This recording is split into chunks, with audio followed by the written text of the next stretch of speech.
Ladies and gentlemen, the Commonwealth Attorney in Norfolk, Virginia has some thoughts about the terror attack at ODU. Is a national sickness. We live in a country where people care more about guns than they care about 6-year-old children. I'm Rich Lowry of National Review, and we've had a spate of lone wolf terror attacks in this country last couple of weeks, underlining how we have a radical Islam problem in this country, we have an immigrant problem in this country, but so many in the establishment and on the left want to look the other way.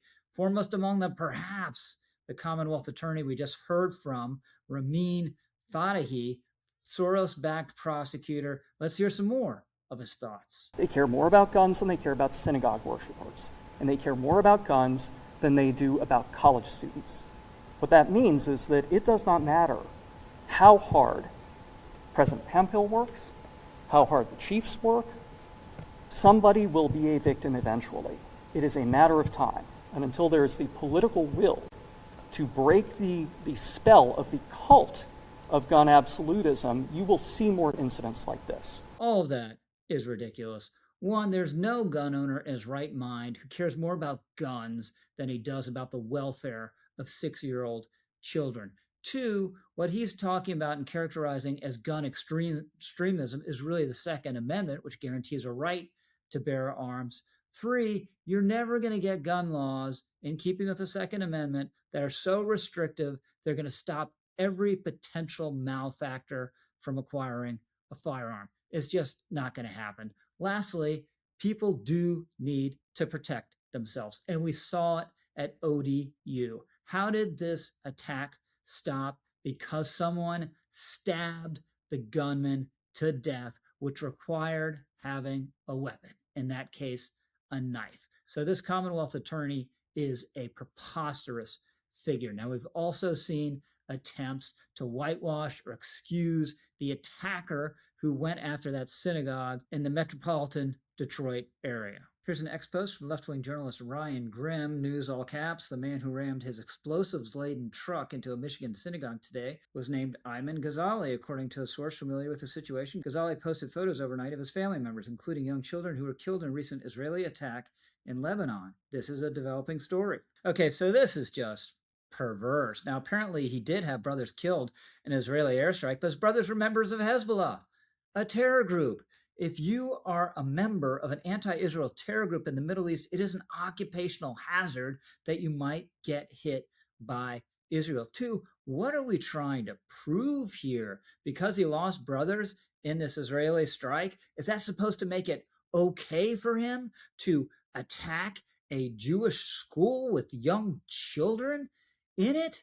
Are we supposed to believe that any family member of a victim of October 7th, it'd be okay for them by the same token to go and try to shoot up a Muslim school or a mosque? That is crazy and against every civilized standard of behavior, which, by the way, should apply here too. But you have folks who want to blame Israel for anything, including implicating the Jewish state somehow in a terror attack against a Jewish school in the United States of America. Now, Gretchen Whitmer is a more reasonable person than Ryan Grimm. You can at least say that for her, but this is what she had to say about the attack. People like the person that attacked this community yesterday get fomented by rhetoric that they see online and that they see on television and they hear on the radio.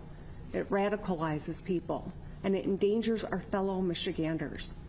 We cannot let this continue. And so each of us has a duty to take action where and how we can. Look, I get what she means, and she's obviously correct. There's a lot of online rhetoric, and it is driving anti-Semitism. I respond to some of it in these very videos, but this guy, this attacker, clearly had a deep-seated anti-Semitic worldview that didn't emanate from U.S. podcasters.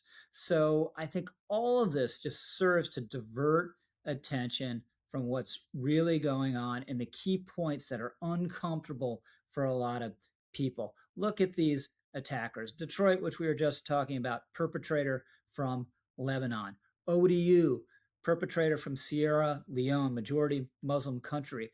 Austin, Texas, terror attack a couple weeks ago, perpetrator from Senegal, another majority Muslim country. the New York City bombers, children of immigrants from Turkey and Afghanistan. So, what should we make of this? One, the assimilative apparatus of the United States of America is not all powerful. It is not perfect. It can't take anyone with any predilection or worldview and transform them automatically into a good patriotic American. That just doesn't happen. That's a fantasy. Two, we need to take fewer people and be much more careful about it from countries with populations where anti-Semitism and or anti-Americanism is prevalent. That just increases the chance that you are going to get people who are going to be a problem when they get here. Three, we should be much more rigorous in our screening procedures. Ask about cultural attitudes, ask about worldview, try to filter out extremism, and at the very least, perhaps, if you've asked those sort of questions and someone turns out to be a radical once they've gotten here, you can make the argument, well, they're guilty of fraud, of misleading us in the immigration process or the naturalization process, and that might be a way to get them out of the country. Finally, biggest point, we just need fewer immigrants. We should be taking in fewer immigrants because the smaller the pool, the less the chance that they're going to be bad apples. Obviously, not all immigrants are a problem. Most immigrants aren't a problem. Immigrants can be a huge benefit to the United States of America, but if we limit the number, we are going to limit the problems. So, biggest takeaway, the most important thing is the beginning of wisdom here is to acknowledge that we have a problem with radical Islam and with some of the immigrants we are bringing into this country. I'm Rich Lowry, over and out.